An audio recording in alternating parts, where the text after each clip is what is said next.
Kita lanjut ke tipe soal E.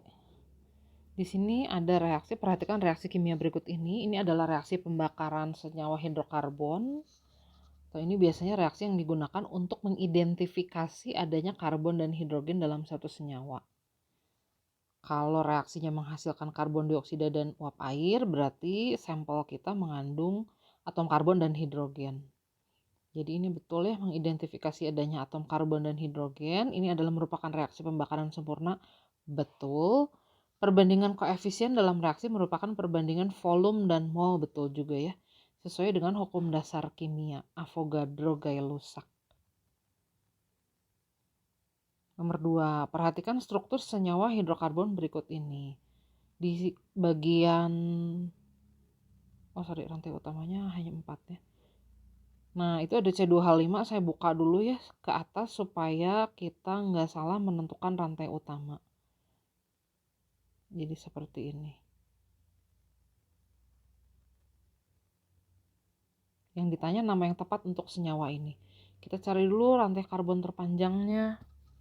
Ternyata yang paling panjang ini nih, 1, 2, 3, 4, 5.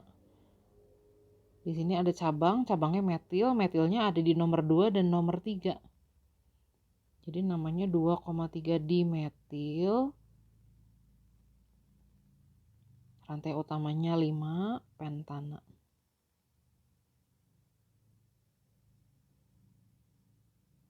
Nomor 3, dari antara nama-nama berikut ini, nama yang tidak sesuai dengan aturan IUPAC yang mana? Gambar dulu, nomor 1 senyawanya 2 metil butana. Rantai utamanya 4, di nomor 2-nya ada metil. Nah, kemudian kita beri nama ulang. Benar nggak sih namanya? Benar ternyata ya.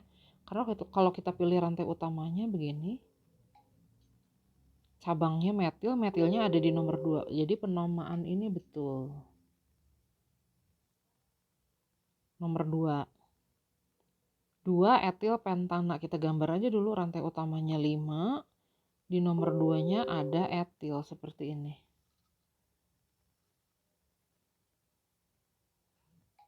Nah, bener ya. Penamaannya nggak ada yang salah. Ini sesuai aturan juga. Karena kalau kita lihat rantai utamanya memang yang terpanjang pentana. Dan cabangnya 2 atom karbon, betul. Kalau nomor 3, coba kita cek. Rantai utamanya 5, di nomor 3-nya ada isopropil, katanya begini. Nah, kita cek dulu nih penamaannya betul apa enggak. Kita harus pilih rantai utama itu rantai atom karbon yang paling panjang dan memiliki cabang paling banyak. Saya geser sedikit. Kalau dicari rantai utamanya ternyata yang tepat yang ini nih. Nah, kenapa saya nggak pilih yang lurus aja? Karena kalau kita pilih rantai utama yang gini, kita punya 2 cabang. Kalau lurus aja kita cabangnya cuma 1, isopropil aja. Jadi nama yang nomor 3 ini kurang tepat. Dia harusnya namanya 3 etil. Di nomor 3-nya kan ada cabang dengan 2 atom karbon. 2 metil pentana. Jadi nama yang ketiga ini tidak sesuai dengan aturan IUPAC. Aturan IUPAC itu aturan internasional penamaan ya. Oke, jadi jawabannya hanya 1 dan 2 yang tepat. Kita ditanya yang tidak tepat ya. Yang tidak tepat itu berarti 3 saja. Yang tidak sesuai itu hanya yang nomor 3 aja. Itu salah kali ya, yang E harusnya jawabannya. Oke. Nomor 4, kita punya struktur seperti ini. Nah, kita ditanya mana yang merupakan isomer dari senyawa tersebut. Kalau kita lihat nama senyawa ini apa dulu. Nah, kita kasih nomor dulu ya. Ini nomor 1 dan 2, 3, 4, 5, dan 6. Nah, posisi gugus yang sama di sini berseberangan. Gugus yang samanya C2H5 ya. Berarti posisi ini adalah gugusnya berseberangan. Jadi posisinya posisi trans. Jadi namanya trans. Kayaknya lebih tepat kalau saya kasih nomornya mulai dari atas ya. Soalnya akan ketemu cabang lebih duluan kalau kita kasih nomor dari atas. Gini ya. Kita ketemu cabangnya di di nomor 3. Jadi trans 3 metil. Di nomor 3-nya ada rangkap, rantai utamanya 6 semua, jadi heksena. Nah, mana yang merupakan isomernya? Trans 3 metil 3 heksena sih nama senyawa itu sendiri ya, berarti bukan isomernya. Kalau cis 3 metil 3 heksena tentu itu isomernya ya. Kalau kita gambar posisinya kan tinggal membalik aja posisi C2H5-nya. C2H5-nya kita jadikan sepihak. Nah, ini kan jadi isomer geometrinya. Nomor 3, 2 heksena. Nah, kalau kita gambar 2 heksena, C-nya ada 6, H-nya ada 12. Sementara senyawa kita ini adalah C-nya ada 7, H-nya ada 14. Bisa dihitung ya. Jadi ini bukan isomernya. Kalau 2 metil 1 heksena gimana isomernya atau bukan? Ini saya gambar di sini ya senyawa yang nomor 2 dan nomor 3 biar nggak bingung. Sekarang saya akan gambar senyawa nomor 4. Saya gambar dulu 1 heksena. Di nomor 2-nya ada metil. Nah, ini kalau kita hitung jumlah atom karbonnya ada 7 dan hanya 14. Jadi sama dengan senyawa trans 3 metil 3 heksena. Jadi ini adalah isomernya. Kalau nomor 2 ini adalah isomer geometrinya. Kalau nomor 4 ini adalah isomer posisinya ya. Karena beda posisi metilnya. Jadi nomor 2 dan 4 itu adalah isomernya. Nomor 5, senyawa dengan nama IUPAC cis 1,2 dibromo 1 butena. Oke, berarti kan harus sepihak nih gugus yang samanya. Kita pilih dulu aja. Ini udah nggak mungkin. Karena BR-nya aja udah bersilang. Ini juga nggak mungkin. Ini nggak bisa kita katakan sepihak juga ya. Itu karena ada di bidang batas atas dan bawah rantai. Ini ikatan rangkap. Oke, jadi kita tinggal milih apa A atau B yang betul ya. 1,2 dibromo, 1 butena. Berarti rangkapnya harus ada di nomor 1. Kalau kita kasih nomornya, ikatan rangkap, di senyawa pilihan A ada di nomor 1 ya. Kalau di nomor B dia ada di nomor 2. Nah, jadi yang lebih tepat itu adalah yang A. Nomor 6. Ini ada 3 senyawa. Jumlah atom C-nya sama-sama 5, H-nya 12. Oh, kalau yang ini enggak, C-nya 4, sorry. Kalau yang nomor 3, nah ini C-nya 5, H-nya 12. Kita urutkan dimulai dari titik didih terendah. Makin rendah MR, titik didihnya akan makin rendah. Tapi pada kasus isomer, makin banyak cabang, titik didihnya juga akan makin rendah. Sorry, saya tadi bilangnya makin tinggi MR ya. Makin tinggi MR, titik didih makin tinggi. Nah, kalau dalam isomer, makin banyak cabang, titik didihnya makin rendah. Nah, jadi di sini yang titik didihnya paling rendah sih pasti nomor 2 ya. Karena MR-nya, massa molekul relatifnya pasti paling kecil. C-nya kan hanya 4. Nah, nomor 1 dan nomor 3, kalau kita bandingkan, kan lebih banyak cabang di nomor 1. Jadi titik didih nomor 1 pasti lebih rendah daripada nomor 3. Jadi urutannya 2, 1, 3. Nomor 7. Pembakaran sempurna 42 gram suatu senyawa hidrokarbon menghasilkan 132 gram gas karbon dioksida. Ya kan pasti ada uap air juga ya, tapi nggak diketahui. Kita ditanya hidrokarbon yang mungkinnya apa. Nah, ingat kembali bahwa massa karbon dalam CXHY itu sama dengan massa karbon dalam CO2. Nah, kita hitung dulu massa karbon dalam senyawa ini berapa. Massa karbon dalam CO2 kita bisa hitung dengan cara jumlah atom karbon dikali AR karbon dibagi MR CO2 dikalikan 132. Ini kenapa 1? Karena dalam CO2 C-nya hanya 1 ya. ARC 12 MrCO2 kalau dihitung 44. Nah, jadi kita dapat massa karbonnya itu adalah 36 gram.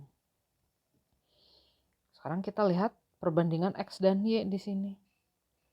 Nah, perbandingan X dan Y itu adalah perbandingan jumlah mol C dan jumlah mol H. Jumlah mol berarti perbandingan massa dibagi dengan MR. Nah, kalau senyawanya 42 gram dan 36%-nya karbon, pasti hidrogennya kan cuma sisanya berarti ya. Hidrogennya berarti 6 gram. Nah, jadi perbandingannya ternyata 3:6 jumlah atom karbon dan hidrogennya. Berarti 1:2. Jadi senyawa yang dimaksud itu pasti rumus empirisnya CH2. Kita lihat satu propena, alkena C-nya 3, H-nya pasti 6. Propana, alkana C-nya 3, H-nya pasti 8. Siklopropana, ingat walaupun dia alkana tapi dia siklik. Jadi C-nya jumlahnya 3, H-nya 6. Nah, mana nih yang 1:2 jumlah C dan H-nya? Ternyata nomor 1 dan 3. Nomor 8. Ini ada reaksi antara alkana dengan air brom. Nah, ini sih biasanya reaksinya reaksi substitusi. Yang bisa disubstitusi ini biasanya adalah atom hidrogen. Atom hidrogen dari mana? Dari C yang tetangganya terbanyak. Di sini yang tetangganya terbanyak C yang itu ya. Itu adalah atom karbon sekunder. Kalau yang kiri dan kanan itu atom karbon primer, biasanya H-nya sulit tersubstitusi. Jadi nanti yang tersubstitusi itu adalah salah satu H dari C yang di tengah. Nah, saya ambil contohnya begitu. Itu nggak masalah sih kalau jadinya nanti ke atas. BR sama H yang ininya ketuker sih nggak masalah ya. Gitu. Jadi nanti H-nya akan keluar bersama sisa BR dari air bromin. Jadi hasil dari senyawa ini, hasil dari substitusi ini adalah 2 bromo. Kenapa kita sebutnya 2 bromo? Ini rantai utamanya begini ya. Cabangnya brom, bromnya ada di nomor 2. 2 bromo propana. 9, perhatikan reaksinya. Nah, reaksi yang pertama kita lihat di sini, ini atom H-nya disubstitusi menjadi Cl ya. Berarti reaksi ini tergolong reaksi substitusi. Reaksi yang kedua, tadinya di sini ada rangkap, rangkapnya nggak ada. Di sini ditambahkan atau diadisikan, to add, menambah, ditambahkan atom klor. Jadi di sini adalah reaksinya reaksi adisi. Adisinya adisi klor atau boleh kita sebut klorinasi. Di situ terjadi pemutusan rangkap. Nomor 3, ini semula tidak ada ikatan rangkap nih di sini. Di awalnya nggak ada ikatan rangkap. Di akhir jadi ada ikatan rangkap dan tereliminasi molekul HCl. HCl-nya itu diduga berasal dari sini nih. Cl dari situ, H-nya dari sini 1. Berarti HCl-nya tereliminasi. Ini juga ditandai dengan pembentukan ikatan rangkap. Biasanya ini termasuk reaksi eliminasi. Nomor 4, kita punya 2 senyawa yang sama, kemudian bergabung dan memanjang. Di sini juga terlibat pemutusan ikatan rangkap. Jadi reaksi ini adalah reaksi polimerisasi adisi. Pemanjangan rantai didasarkan pemutusan ikatan rangkap. Nah, jadi yang termasuk eliminasi tadi nomor berapa? Eliminasi itu nomor 3. Substitusi itu tadi nomor 1. Adisi itu boleh nomor 2 atau boleh juga nomor 4. Tapi kalau polimerisasi sih udah pasti nomor 4 ya. Jadi 3, 1, 2, 4. Nomor 10. Pertamax turbo adalah bahan bakar untuk kendaraan bermesin bensin yang dikembangkan bersama antara Pertamina dan Lamborghini. Pertamax turbo dikembangkan dengan formula IBF, ignition boost formula, dengan angka oktan 98. Nah, angka oktan ini perbandingan persentase isooktana dan oktana dalam bensinnya ya. Nah, kandungan senyawa hidrokarbon yang tepat dalam Pertamax turbo adalah berarti 98 angka oktannya. Ini artinya 98% isooktana. Sisanya adalah N-heptana, normal heptana atau kita sebut heptana saja. Nomor 11. Untuk meningkatkan mutu bensin dapat ditambahkan senyawa aditif seperti TEL, tetraetil lead atau tetraetil timbal. Namun penggunaan TEL kemudian digantikan oleh senyawa lain karena berbahaya bagi lingkungan. TEL menghasilkan senyawa-senyawa yang mencemari udara, yaitu senyawa yang mengandung TEL itu berarti hasil reaksi TEL itu biasanya mengandung timbal juga ya.